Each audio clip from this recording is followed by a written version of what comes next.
আমাদের বাঙালিদের কাছে রবিবার মানেই একটা স্পেশাল। আসলেই কি স্পেশাল দিন? আমার তো মনে হয় না, আমার মনে হয় কাজের দিন। রবিবারে সবার ছুটি থাকে আর আমাদের মতো হাউস ওয়াইফদের কাজ করে করে মরতে হয়। এই দেখো এদিকে গ্যাসটা একটু ডিস্টার্ব করছিল, তাই গ্যাসের লোক এসে ঠিক করে দিল। এই যে তাদের কাছে তো রবিবার মানে স্পেশাল দিন, আর তার জন্য খাবারটাও তো স্পেশাল। তো বানাচ্ছি একটু বিরিয়ানি। তো আমি খুব সহজে কিভাবে বিরিয়ানিটা বানাই সেটাই তোমাদের সাথে শেয়ার করবো আজকে। ও তোমাদের ওয়েলকাম করতে তো ভুলেই গেছি।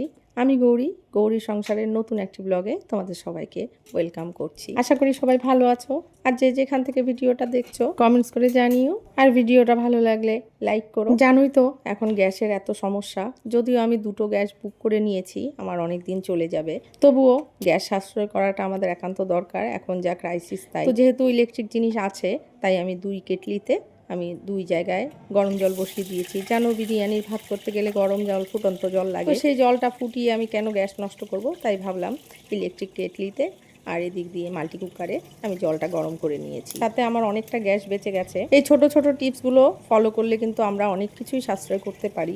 খাবারটা যদি ঢাকা দিয়ে সবসময় রান্না করি তবেও কিন্তু অনেকটাই গ্যাস বাঁচে। যাই হোক, জলটা তো গরম হয়ে গেছে, এবার আমি চালটা দিয়ে দিচ্ছি। আর চালটা যেহেতু আগে ভিজিয়ে রেখেছি, তাই ভাতটা হতেও কিন্তু বেশি টাইম লাগবে না। একটা সময় ছিল যে প্রতি রবিবার আমার ঘরে বিরিয়ানি হতো, কিন্তু এখন আর তা হয় না, কারণ শরীরের জন্যও ভালো না অতটা। আর এদিক দিয়ে বড় মেয়ে যখন থেকে বাইরে ছিল তখন থেকে বিরিয়ানিটা আমরা একটু কমই করি। হঠাৎ করে আজকে আবদার করলো, অনেক দিন থেকে বিরিয়ানি হয় না, আজকে একটু বিরিয়ানি করো। তো এই দেখো, এটা হলো আমার পুদিনা গাছ, আমার ব্যালকনিতে হয়েছে। আর বিরিয়ানিতে পুদিনা পাতা দিলে কিন্তু ফ্লেভারটা খুব সুন্দর আসে। নিজের গাছের যেহেতু আছে, গিয়ে কয়েকটা নিয়ে আসলাম। এরকম একটা গরমের সময় পুদিনা গাছ থাকলে কিন্তু অনেক কিছু কাজে লাগে, শরবত বানাতে, সব কিছুতে। তোমরাও কিন্তু এরকম ব্যালকনিতে লাগিয়ে নিতে পারো।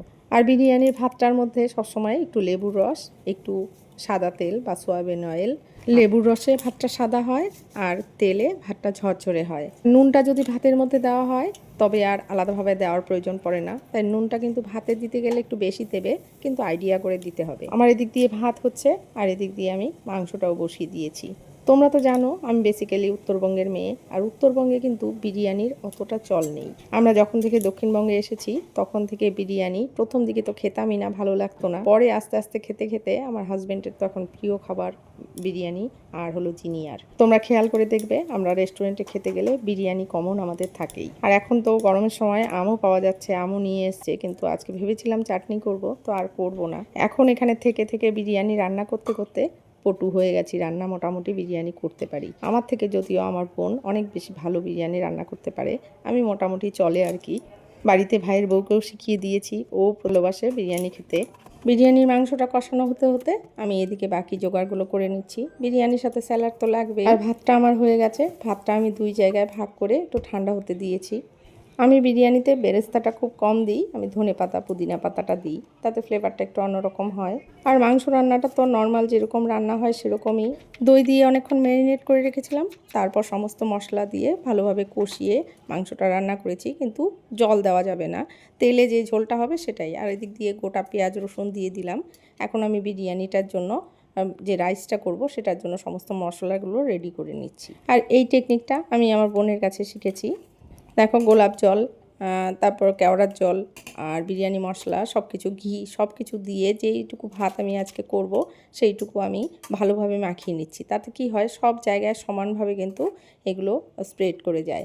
এরপর লেয়ারে বসানোর সময় এইভাবে লেয়ার করব। প্রত্যেকটা লেয়ারের মধ্যে কিন্তু আমি আবার সমস্ত মশলাও দেব, ধনেপাতা পুদিনা পাতা কুচিও দেব, ঘি আর সব কিছুই দেবো, কিন্তু পরিমাণটা একটু কম দেব। এদিকে মিঠে আতরও দিয়ে দিলাম। তো এইভাবে আমি লেয়ার করেছি, এরকম 3টে কি 4টে লেয়ার করে আমি এইভাবে বিরিয়ানিটা করি। তোমরা কে কীভাবে বিরিয়ানি বানাও কমেন্টস করে জানিও। তো এই দেখো, আমি বিরিয়ানিটা এখন বসিয়ে দেব। আমার ঘরে আবার ঝামেলা আছে, বিরিয়ানি হলে শুধু হবে না, সাথে আবার কোনো কিছু বড়া ভাজা কিছু না কিছু লাগবে। তার জন্য দেখো বানাচ্ছি এদিকে পালং পাতার পকোড়া, আর বানিয়েছি বেগুনি বা পকোড়া ছাড়া ওরা বিরিয়ানি খেতেই চায় না। আর জিনিয়া বলছে অনেকদিন পর বিরিয়ানি বানিয়েছো, একটু স্পেশালভাবে তো খেতে দাও, কিছু না কিছু তো বানিয়ে দাও। কি করব, তারপর বানালাম। এটা দেখে হয়তো অনেকে ভাববে এই আবার কেমন খাওয়া, কিন্তু তোমরাও খেয়ে দেখবে বেগুনি কিংবা যে কোনো বড়ার সাথে, আর সাথে স্যালাড দিয়ে বিরিয়ানি খেতে কিন্তু খুব ভালো লাগে। আর আমার ঘরে ডিমটা চলে না, আমার রায়ু ডিম খায় না, জিনিয়াও কুসুমটা খাবে না, তার জন্য ডিম আমি বিরিয়ানিতে দিই না। তো এই দেখো, তোমাদের সাথে কথা বলতে বলতে এদিকে বিরিয়ানি রান্নাও হয়ে গেছে, আমি ওদের সার্ভ করে দিয়েছি। আজ এই পর্যন্তই, টাটা।